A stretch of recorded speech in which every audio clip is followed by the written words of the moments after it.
Welcome back. Great to have your company here on Today. The summer school holidays are 6 wonderful weeks for our kids who get to relax, get to refresh, get to sleep in sometimes. But for working parents who are juggling a dozen things at once, it can really be a daunting time. The harsh reality is that the school system in Australia does not match the demands of working parents, and the amount of leave parents get doesn't match school holidays. So parents are often scrambling to fill their children's days with entertainment, activities and play dates, all while trying to hold down their jobs. It's stressful, it's expensive, and it is easy for mums and dads to also be riddled with that joyous thing we have, parent guilt.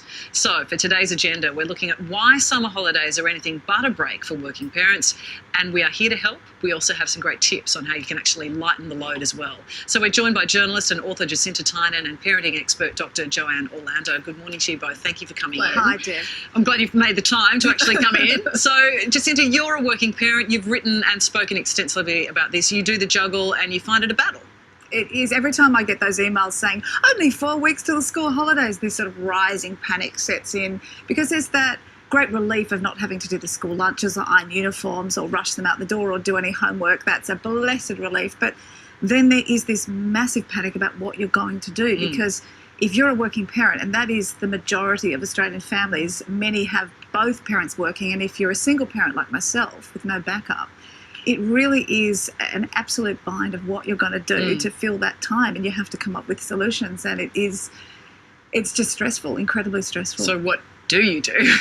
What happens at your place? There's a holy grail for working mums, I think, and it is predominantly mums. It just is, who still carry the load. Now, obviously, there are some dads who step up and play their part, and single dads have to do that. But it is still women who are taking care of this sort of thing. So we have this holy grail where you try and get the job where you can work school hours and get your school holidays off. Guess what? Those jobs don't exist. So what I've found the solution to be is to work shift work, and I happen to work shift work, so I work at night. But that is not possible for everyone to do. And if you work from home, people think that's the solution. But what happens in school holidays is, because I also work from home as a writer, you're down tools. You don't get anything done in that time, or you work at night. So what I do is I take my kids into work sometimes, which isn't ideal, and I put them on an iPad while I'm we'll get to that. And also you have to call in backup from family that you may not have that, and you have to rely on friends to do swaps with each other, and you're basically just putting sticky tape on the whole thing and trying to make it work. And I think that's a good analogy, Joanne, because sticky tape is what a lot of parents do feel that they are applying here, when in reality the school holidays are meant to be a time for us to hang out with the kids, do quality things with them, go out and have activities. But it is stressful for a lot of families, isn't it? Super stressful, and I can feel your stress. All of our stresses here, we're all in the same boat. We're all working mums, working parents, and about 70% of parents say, I'm not that good a parent when it comes to school holidays. It's because of that conflict.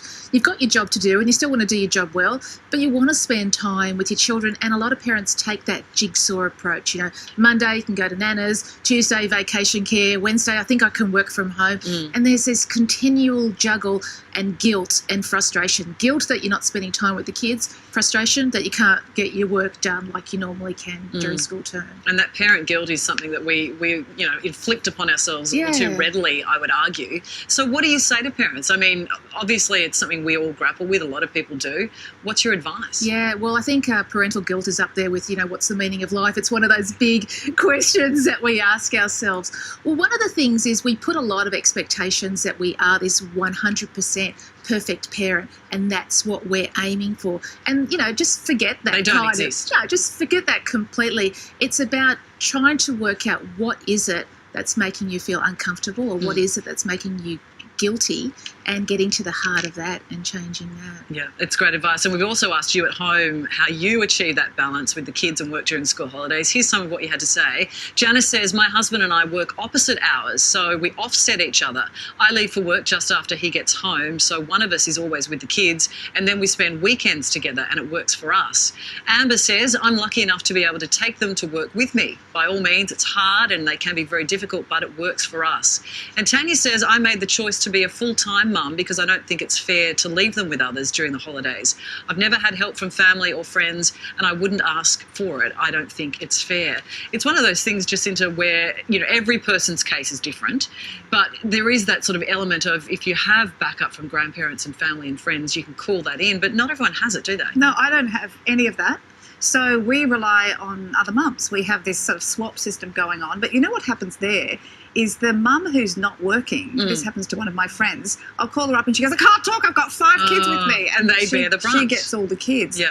But the other thing that we need to take into account is that the school system is not designed for the way we are now. It was designed for the days when mums were home and at the school gate and were able to be there all school holidays. That's not reality anymore. As we said, most parents are now working, and so it got left back. It was designed in the pre-industrial revolution era. Yeah, where the kids need to go and till the fields. They had to go to the fields. Bring in the crops. And the 6 weeks holiday was for the harvest.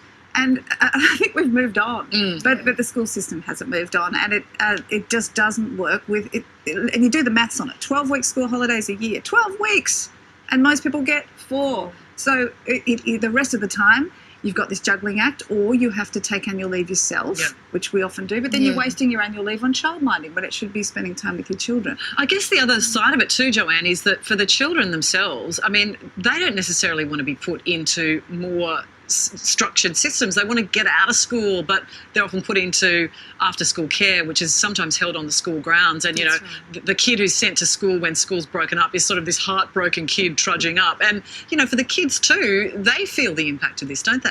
Yeah, they do. It's not all bad, though. If you're sending your kids to vacation care, it's not all bad. They're not being sent to the my kids make me feel the worst if I'm saying you're going to vacation care. They're like, no, I don't want to go back to school. I think some of them love it, don't they? But some of them love it, some of them don't, but it's super expensive. I think the best approach is, the idea is we want to spend quality time with our kids. We can't necessarily do it in school holidays. That's just super hard if you're working. So the idea is every week, just plan maybe 3 things to do with your kids that are just holiday things. So it might be like a beach picnic for dinner and have a swim, or it might be like a read fest where you pull out all the books, kids go to bed a bit later and you just spend the time reading. So they're not like amazing things, but they're things that you do in the school holidays. So it becomes that quality time. You don't work during that time. You don't check your work emails or anything, but it helps to alleviate your stress because you know that you are planning these quality times. It's not all day, every day, but you are actually planning them. That. And that's the bits they'll remember. That's the bits that they'll remember. That's the bits that you'll remember. And that's, the nice part of parenting. Yeah, and it is that case where, obviously, when you've got younger children, the demands are different from when you've got teenagers. But you mentioned the screen time and, again, the guilt of putting your kids on the screen time. But, I mean, I guess the notion of a perfect parent and throwing that out the window is a really important one to have, because they don't exist. And really, kids are adaptable too, Jacinta, don't you think? Like, I mean, I've been to events where you've brought your kids along because, babysitters have fallen through and whatever. But, I mean, kids adapt, and they, we make ourselves feel guilty, but they sort of don't really hold the grudges, I think. Don't you? I mean, at least that's what I tell myself. Well, I think what Joe was saying is important, that if we just have those, they remember the snippets of time and those sort of memories. So I try and tell myself that. So I was like, and you have to actually be conscious of that. You have to stop and actually say, I'm not going to do that bit of work right now. I'll do it tonight. We have to make sacrifices. Yep. Or I won't make that call, or I won't check that email. And I'm going to sit down and play Monopoly. And so I find if you do that for 20 minutes, that's the bit at the end of each day, I say to my children, what was the best bit of your day? And it's those bits they'll pull out, not the bits when mum was on the email or writing a story or and I think we need to stop and remember why we had a family in the first place, because you do want to enjoy the time that you have with them, and you're never going to remember those days you're at work. You're going to remember the days that you're with your family as well. So it's an important discussion to have, and where you're not Robinson Crusoe if you're suffering through it at home. Lots of families are doing it. So thank you very much for coming in and shining light on it, and thank you for your comments as well, viewers at home. Brenton, over to you. Yeah, well.